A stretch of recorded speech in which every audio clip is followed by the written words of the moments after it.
this is Jordan Philbeck. And Mandy Tomasi. And we couldn't be more excited for you to join us for the Girls Off the Grid podcast show. We realized there's a lot of women out there, just like we were, just existing. So we discovered how to laugh through the tough seasons of life and begin to live life on our terms. And that is what living off the grid is all about. Our podcast was built so you can have a girlfriend by your side as you navigate through this crazy thing called life. It's real talk, it's girl talk. Absolutely. Let's talk life, love, and all the things that make us human. Let's do life off the grid. Hi, this is Jordan Philbeck. And Mandy Tomasi, and welcome to Girls Off the Grid. We're so happy to see you guys. We are. Welcome to week 3. Week 3. Already, we're so excited. Thank you for subscribing or jumping on our podcast with us. We're just thrilled of all that's coming. And I can't believe it's week 3. I can't believe. Well, especially we just kind of survived. We did. Did you survive your first holidays? Holidays. Your first as Taylor says, holidays. Does she really? She does, That's I swear. fantastic. She does. And I'm like, that's a really good turn on this year. It really is. It is. Hazy days. Hazy days. That's exactly how it feels. Is this really happening? Gosh. We were unsure if the holidays were happening up until the last minute. I know. I mean, it looked very different for us this year. I think so. I think it did for everyone. I mean, looking not only with COVID, and then people are dealing with divorced parents or even the divorced families. Right. Just kind of new friendships and kind of relationships from that. And loss, too. A lot of loss. Like for you this year. I know. This holiday was very, very different. You know, this was our first holiday of losing my father. We lost him a couple months ago. So this was like the first holiday that we were all going to get together, and I think that's what was so exciting because we all wanted to kind of bound around the family, like to say let's all do this together. And then guess what? COVID. So one of our family members, because we rented a big Airbnb. There's like 20 of us, and we were all going to be there together to get through it together. And then COVID happened, so then everyone had to stay within their own families, which is sad but also great because we're all trying to be safe and protect. So that's why it looks so different for me. And it was so nice because my sweet bestie, she invited me over. So it was really good. Yeah. So selfishly, yes, I'm thankful that got pushed off just a little bit. But I will say that is, even listening to you say that is really hard to hear just because I know what you're going through with losing your dad, but just in general, holidays can bring a lot of emotions for people. Divorce is hard. It makes it really hard for me. I know that was hard for you too. Absolutely. Of course it was. And I think social media makes it hard. It does. Because every time you turn on to any type of social media platform, it's like you see these perfect pictures. So these perfect families, or everybody's together. Yes. In a perception. Yes. And it even brings emotions like of tears right now, just thinking about it. And you feel in conflict, like my life isn't like that. Or that comparison.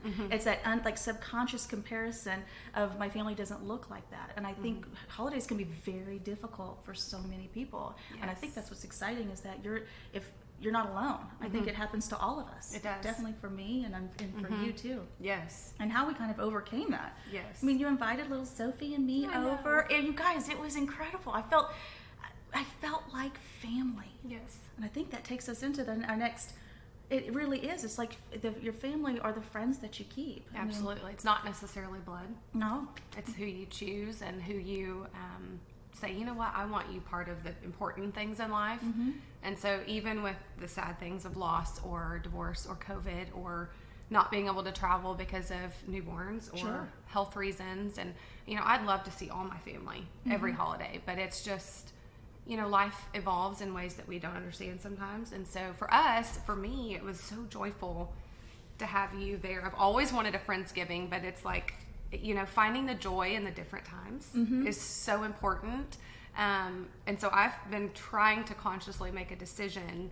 It's not about what I don't have around the holidays, or it's not how my life, it's not that my life doesn't look a certain way.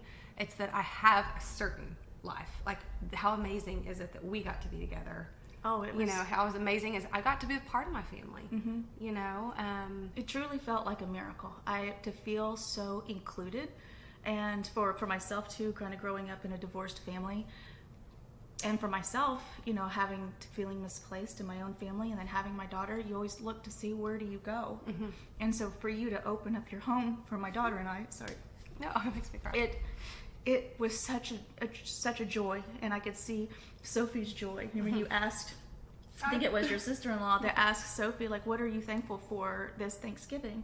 And what'd she say? She said to be here and to be invited and included into your family. To our family. So it meant so just like little acts of kindness has so much weight. It carries so much weight. So it doesn't necessarily have to be a big, huge production of something that I want to always encourage people to do. It's just those little random acts of kindness, feeling included, that will totally turn a moment, a holiday, into being a very sad, I feel alone, to feeling included, and how that ripple effect of that love carries on. It's huge. I think that one of the biggest things we can do, and I think both of us do this naturally, is anything that is painful, we try to put joy for someone else, because that's like therapy for me. Do you know what I'm saying? Like if I feel, I always feel before a holiday a little bit of sadness, as much as I love the holidays and I want to create these memories with the kids. Even a little sad putting these ornaments on my tree this year, because it's all the things the kids have created for me over the years. And just to know that they're growing and getting bigger. So sadness, holidays and sadness kind of combine for me sometimes, and I have to take hold of that and just realize, we are healthy and you're alive, and you can choose your family. You can choose it.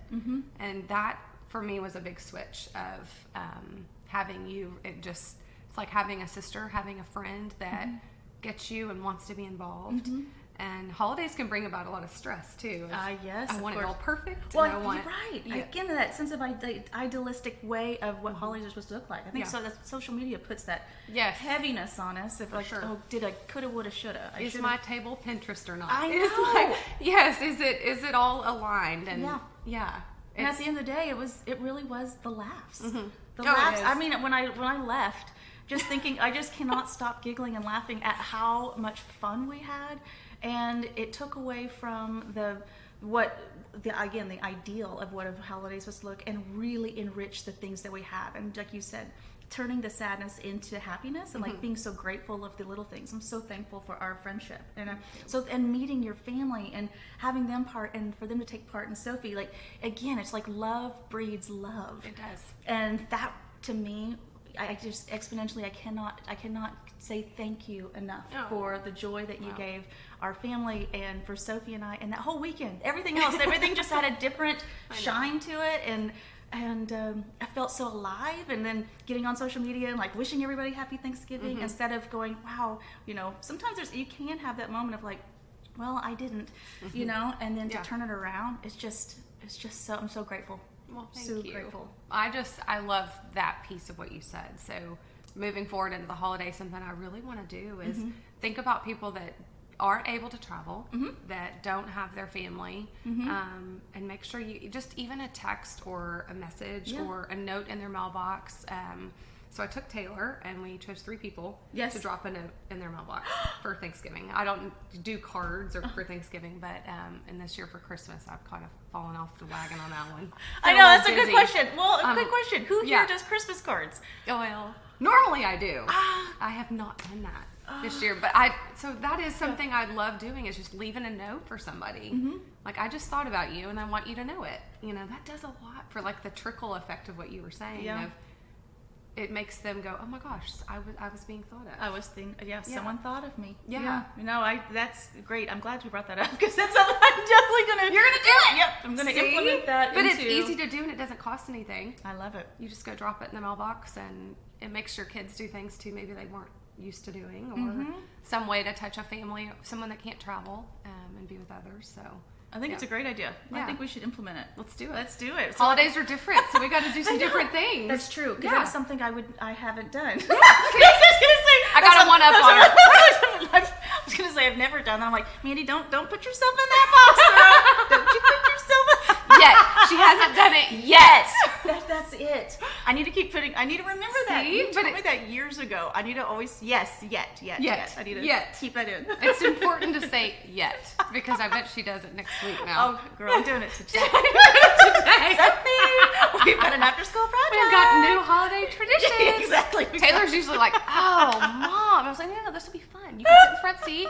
We'll drop it in mailboxes. Easy. And then I let her little sign, love Tay, you know. Okay. So it teaches them too. I'm and on it's a it. different tradition. That's perfect. See? I'm going to use it. Holidays. Holidays. We'll have to share some of our favorite holiday traditions. Let's do it. I'm soon. excited. Oh my gosh. Yes. We've got a lot of good ones. We're holiday girls. Okay, well, if you would like to follow us at the OTG Life on Instagram, and we also have a exclusive private Facebook group on, it's just called Girls Off the Grid. Girls Off the Grid. Yeah. So what we like to do is we go live. So our podcast drop on Tuesdays. We go live on Thursdays talking about the week's topic, which is so much fun. So we encourage you guys to follow us there too. So And you can join in and chime in and give us your tips and advice too. That would be fun to see you there. we can't wait to see you. Yeah, that's right. Okay, see you girls later. Bye, girls.